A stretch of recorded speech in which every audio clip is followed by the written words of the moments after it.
In the Gospels, Jesus asks his disciples an important question. Who do you say I am? Over 2,000 years later, this question continues to reverberate in the human heart. Some have only given this question a cursory thought. Others have spent years pondering the answer, searching the scriptures, and looking for evidence. This spring, Fiat Ministry Network and Patchwork Heart Ministry team with researchers and experts who have studied the Shroud of Turin to once again pose Christ's question to you. Who do you say I am?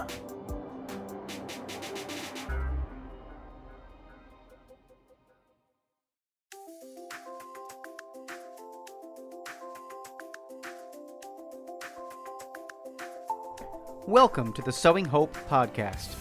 This is a show all about implanting hope in our hearts. I'm Bill Snyder, joined by my friend Ann DeSantis. We're glad you're here for our uplifting conversation about faith and how it sustains our hearts through all the seasons of life. Thanks for walking with us. Hello, everybody, and welcome to this episode of Sowing Hope. I am Bill Snyder. It's great to be with you. Thank you so much for joining us here on Patchwork Heart Ministry YouTube channel, Facebook, however you're finding us. We really do thank you for tuning in to the Patchwork Heart Ministry family of channels and media. No, you can always head over to patchworkheartradio.org for more information about us. Send us an email, sowinghope, SEWING, at patchworkheart.org is our email. So check it out. And right now, though, we're in the middle of, I think it's smack dab in the middle of a episode or a series of episodes on Catholic parenting. I'm always joined by my good friend and co-host, Ann DeSantis. Ann, how are you? Doing great, Bill. I love this series, and it's good to be here with you again. It is. And yeah, we're in that age bracket. I think we said like 6 to 8, right? So that sweet spot of First Communion. Yes, we are. And I like the fact that with this series, and by the way, the name of this series is it's our parenting series, 10-part series with Sowing Hope podcast. So be sure that you listen to all those other episodes because we're up to episode 4. We spent quite a bit of time with the early life, didn't we, Bill? I mean, with infancy and toddlerhood and kindergarten. And now here we are at ages 6 to 8. And so I don't know about you, but when I hear that age bracket, I think of things like receiving their first reconciliation and their first communion. Yes. And so as a parent, it's a busy time. It really is. It's a busy time when you're preparing your child because for some parents who work or have other things going on, you know, a lot of times with church, there's meetings that you have to attend and just the preparation for your child. And then, of course, when your child is getting dressed up for First Communion, right? You need to prepare that way too. And that's an exciting thing is buying that First Communion outfit. So I don't know if Bill, you had any thoughts on these two sacraments and maybe what they meant to you growing up. Yeah. You know, I have a funny story about my first reconciliation that I'll share with you, which, you know, but they mean so much. I think that's something that, you know, is so important for us to touch on, and that they mean so much to us. And when I was preparing for first reconciliation and going to first reconciliation that night at my parish, you know, typically it's in the you know, winter or fall before you make your first communion a few months later in the spring, right around May, you know, kind of right around this time. And so when I was making my first reconciliation, I was the very last person in line. You know, you had the little group examination of conscience, and you had the you know, communal prayer, act of contrition, all that stuff. You did it together. And then you went into individual confession. I think that's called the, you know, rite 2, right? It's of the reconciliation. There's rite 1, which is just private. Then you have rite 2, which is you know, a communal penance service followed by individual confession of sins. And so here I am, the very last kid in line, and everybody else was gone, right? And the pastor of the parish, uh, Father Ambrosi, comes over, and he's done hearing confessions, and there was another priest there hearing confessions as well, and he was new to the parish, Father Joe. And so Father Ambrosi comes over, and Father Ambrosi says, "I'll hear your confession." I said, "No." I looked at him square in the eye. I said, "No, I want that guy to hear hear my confession."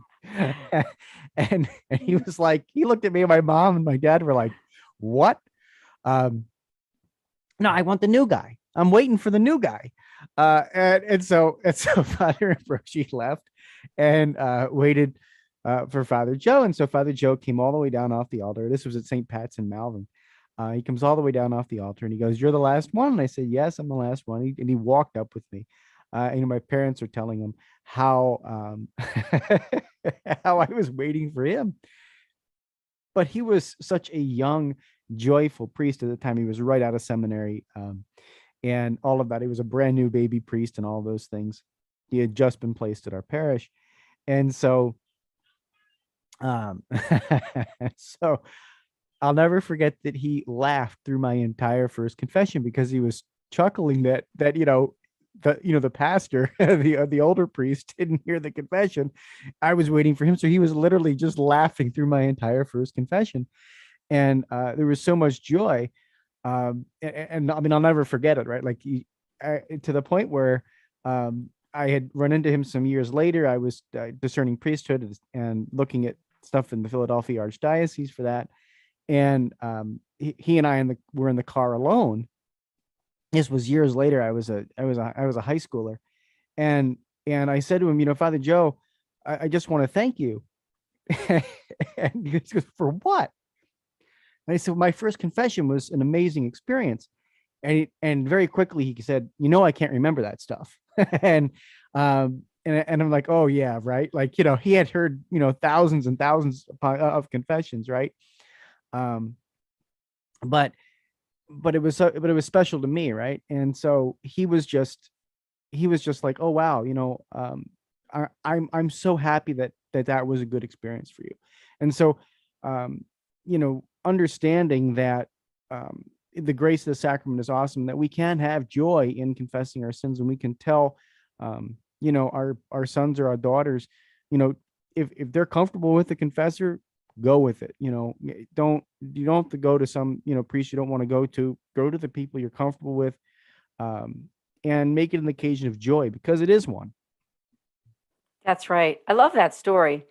And it's good that you're telling this, Bill, because guess what? This is being taped. So this is something that years later, little Elvin and your kids can listen to. Yeah, for certain. Right. That's good. That's good. But I mean, I think this is great that we're doing this podcast, because this is really one of the most special times of your child's life. Let's face it. I mean, ages 6 to 8. So figure we're talking about anywhere between like maybe late kindergarten to that second grade or so. And even possibly for some kids, maybe even going into that third grade. And so they are really those sacramental stages. There are those stages of receiving the sacrament of penance and First Holy Communion. So just talking about preparing for the sacrament of penance, I would say that there's some wonderful resources online. And I know from even some of the authors that we've interviewed here on Sowing Hope with Perpetual Light Publishing too, and some others, just giving your child that knowledge to know, what is sin and how do I offend God, and so maybe this podcast is too short for us to unpack that completely, right, Bill? I mean, Yeah. it might take us too long to go through all of that, but I would just say definitely check with your own parish, check online, and check with our friends at Perpetual Light Publishing who've written books about this Yeah. for children and that age group. But in preparing for First Holy Communion, obviously, the biggest gift of our faith is just instilling in your child really that love of knowing and understanding that you're receiving Jesus, Mm-hmm. that body, blood, soul, and divinity. And for me, Now, of course, I've received communion quite a long time ago, right? Um, I remember that whole feeling, and also the actual receiving of Jesus on my first communion. And for me, I was very nervous because I really did believe, and I still do, that this was receiving Jesus. And I remember back then, of course, I received my communion back in the early 1970s, a long time ago, but there was no receiving on the hand at that time. So everyone had to receive communion, for the first Holy Communion at that time, on the tongue. Sure. I remember that whole idea, and being taught that you weren't even supposed to like chew. It basically, the host was to be kind of like melt in your mouth to a point of, finally being careful not to actually, use your teeth when you were receiving, because this is Jesus. And it was like you were savoring that time that you were receiving. I don't know, Bill, if that rings a bell for you too, but that was what, on my recollection of First Holy Communion, and how special that was. Yeah, I think certainly between the 1970s and the 1990s, a lot of changes happened. But I think the one thing that was always, present was the fact that this was Jesus in our formation, and in both of our formations. So while I mean, I have heard different things about chewing the host and all of that, um, but but the reverence in your heart is, I think, the most important thing, and being able to instill that and teach your child that, that is the most important thing that you can possibly do in life. Really, is give them a good centering on Eucharistic theology. Yes. And I think too, this is the time, ages 6 to 8, that it's not, it is obviously, it is all about penance and first communion, but it's also a love of the sacramental life, right? It's the love of the beginning of that, because they don't remember their baptism. Right. So, but they will remember most likely their first penance and their first communion. Oh, And certainly. so, and it's also an introduction. I think it's a perfect time to teach them. And obviously, when your child is involved in catechesis at church, whether it be Catholic school or what we call CCD or prep class, whatever that is, we used to call it at my parish REC, which was religious education class. Um, but learning the fact of those 7 sacraments, what they mean, and how, receiving that first communion won't be the last sacrament, right? That won't be the last sacrament that you'll receive. I pulled up an article also, I thought, for all of you listening, to check out. It's called 10 Ways to Prepare for Your First Communion. And it's from CatholicExchange.com. And they really do literally give 10 ways to prepare. And I'm just going to read through them and maybe make some comments here, to give you help. Now, I think the article is written not only for children, but really for anyone receiving the first communion. And the first thing it says is that one of the first ways is to prepare is just to have faith. And it says that faith, like a seed planted in the ground, may our faith grow, blossom, and flourish until we reach heaven. And simply teaching your child, right? Teaching your child that what they're doing isn't about just the party, right? It's not just about having that nice communion party or dinner or celebration or wearing the communion outfit or dress, but it's about celebrating your faith, because your faith is something that will carry you through your entire life. Next one is to appreciation of your faith.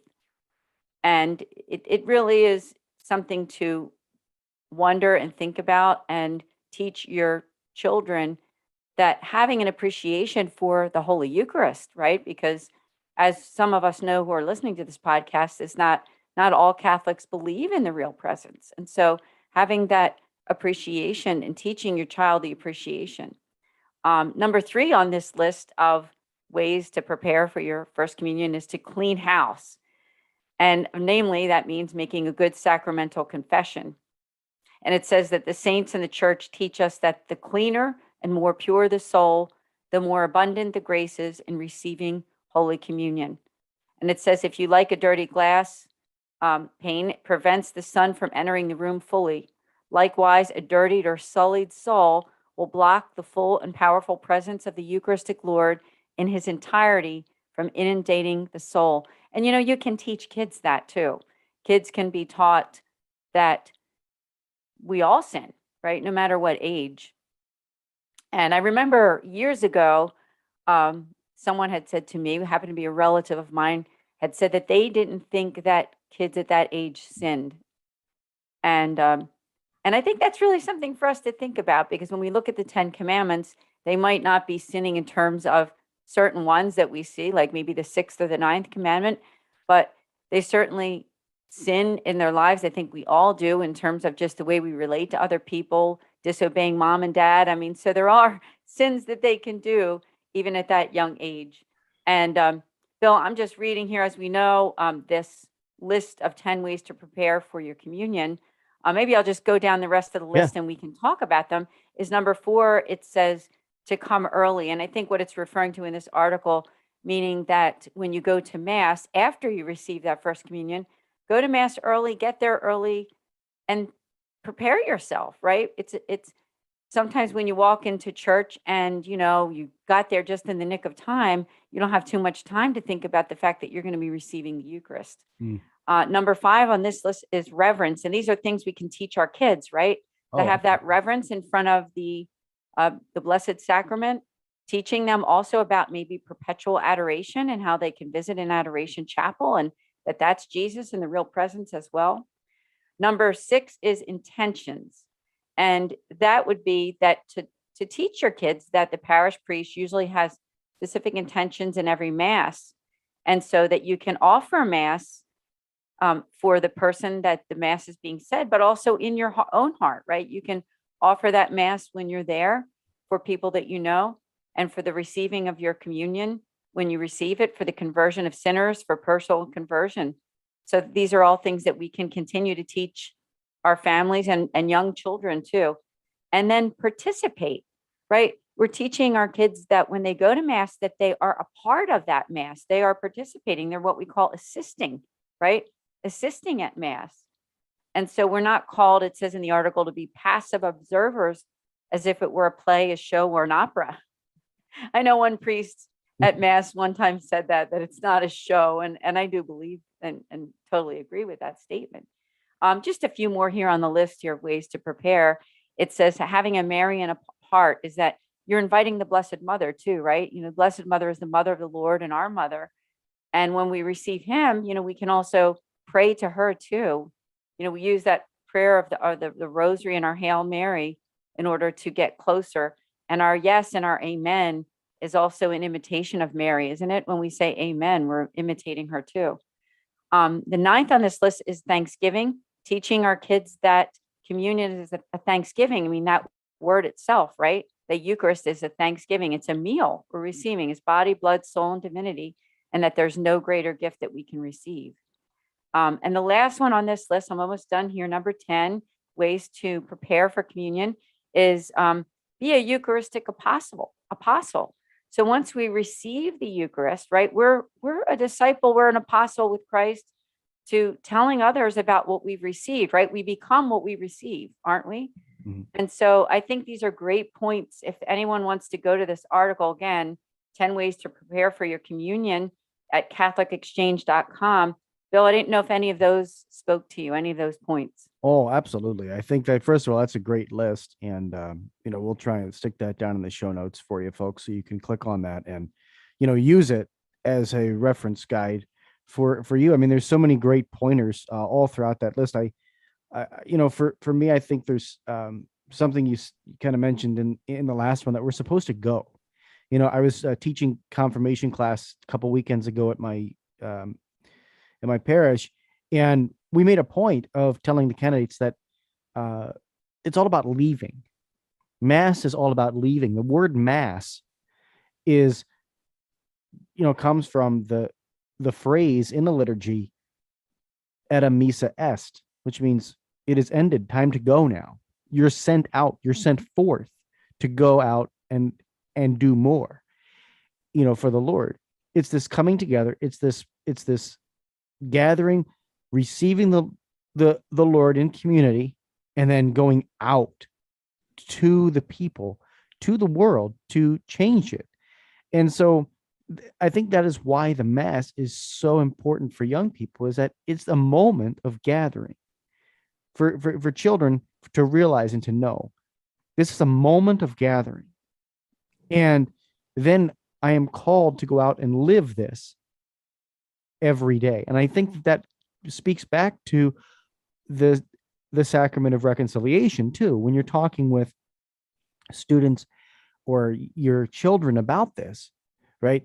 To talk about that, these sacraments are meant to be used every day. So every day or every week, so that and as frequently as we can receive them without abusing that, right? Like the church sets forth some guidelines, like we should only receive communion once a day and not abuse, that grace, or understand that we've, gotten more grace, for going 12 times in one day to mass or something like that. Um, you know, we got to be aware of that, but, and not to abuse the liturgy in that way, but to understand and instill kids that this is about, the rest of your life, and these moments that we come together to receive the power of the body, blood, soul, and divinity of Jesus, and the mercy of, Jesus Christ in confession. Then we go out and we live it, to the best of our ability in all the other moments of life. And so, yeah, this is about leaving. Mass is all about leaving. Eta missa est. And so, yeah, I'm totally on board, and I think that it is a great list to share with folks, and we'll make sure we include that in the show notes so that you can grab it and use it with your children as you're preparing them, if you're at this age group. And even if you don't have children this age group, you got you're a grandparent, or whatever. I think we can always delve into Eucharistic theology more, right? Like there's never a bad time to pull over somebody, that's going through the faith or going through a trial, and just reminding them of the mercy of God in confession and the Eucharist. I mean, these things, transcend, the first, right? They should be many communions. So, if you're beyond that age, you don't have kids that age, like my kid's not, my son's not at that age yet. But there are things I'm thinking about and preparing for, and teaching and instilling as he grows up. So yeah, this has been great, Ann. So much insightful stuff. Yeah, thank you, Bill. Thank you for your insights too. And, it is a going out, isn't it? Just like you said. I mean, it is about the moment that we're there and the receiving and the prayers and all that we do, but it's a lifestyle. It's everything that we do when we leave too, right? And so I think teaching kids that is just so important. But I would just say definitely there are so many beautiful online resources for you who are listening if you're a parent. And so, I think simply if you key in Catholic catechesis for First Communion or for penance, a lot of great things will pop up, but just, be careful the sources. But I think most of them are usually pretty good depending on where you go, especially if you can go to something like the United States Conference of Catholic Bishops, usccb.org. There's resources there on the sacramental life. And so it's just all very, very good. The one thing I want to say before we end, though, too, is that the one memory I have with preparing my own kids for communion is that depending on the family, now sometimes there's a celebration that goes with First Communion, and some families do it as something small with just the immediate family or with extended family, and some families do almost the big wedding kind of a thing, depending on your family and what you do. And I tried to teach my kids that when that was happening, we did somewhere in the middle. We didn't do just the immediate family, and we didn't do the big hoopla with 100 people or something. But I think no matter what, it's good to teach your kids that connect whatever kind of celebration you do. Make sure that it's connected with what just happened, because sometimes families get too carried away. They can get too carried away with those outward things, right? The beautiful First Communion dress for your daughter, or the nice white suit that your son has on, or the celebration, and pleasing grandmama, grandpop as they are inviting their friends there too, whatever, you know. But I think just remembering what the celebration is all about, because sometimes it can get a little carried away depending on the family, right, Bill? I don't know if you've ever heard of that before, but sometimes just centering it on what just happened and not so much all of the fancy stuff that goes in between too. Yeah.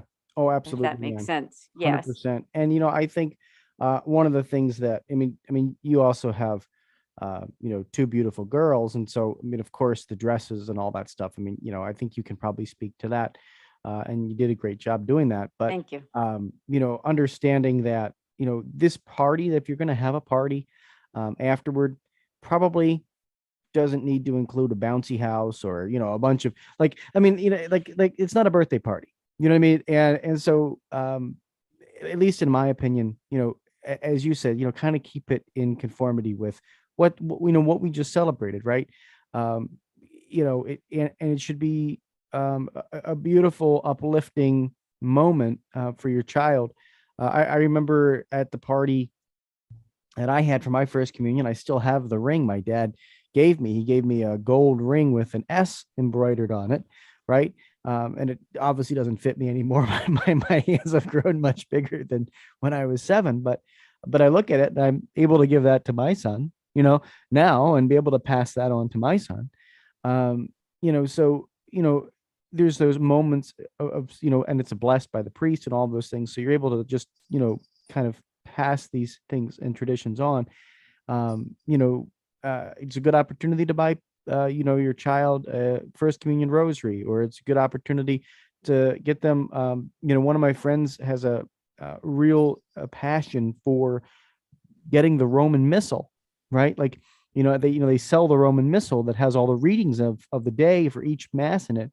And he said, buy that instead of the Bible, because if they're going to start going to mass, they're able to have all the scripture readings, all the prayers of the priest. They're able to follow along in the liturgy. Will they understand it at age 7? Probably not all the way. But man, when you turn, in your confirmation years or later in life, you open that book and you go, wow, I now have this treasure trove of all the readings at Mass. I have all the prayers. I have all the words. I can truly follow along and participate like we were talking about, right? Like this is a full, active, and conscious participation.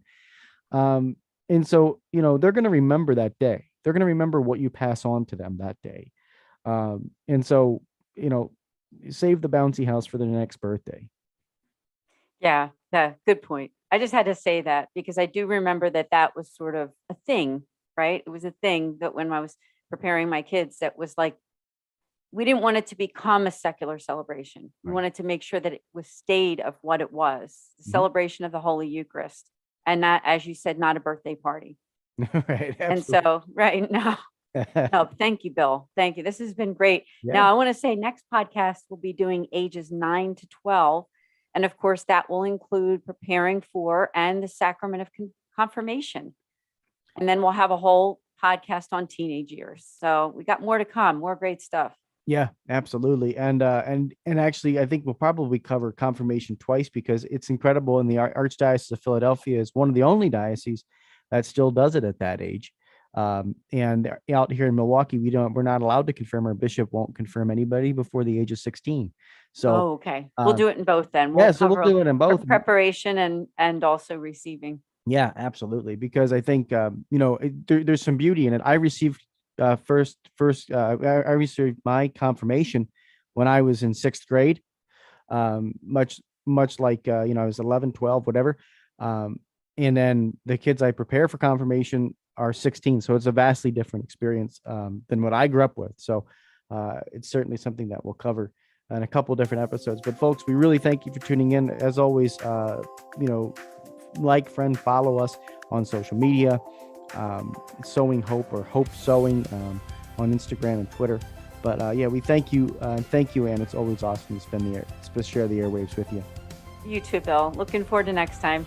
Absolutely. All right, folks. Well, until next time, keep beating to your Catholic heart and sowing hope into those broken hearts. Thanks for listening to this episode of Sowing Hope on Patchwork Heart Radio. For more information about this podcast and our ministries, Visit our websites, patchworkheart.org and andesantis.com. You can also follow and interact with us on Twitter at PWH Ministry or Andy Santis 2.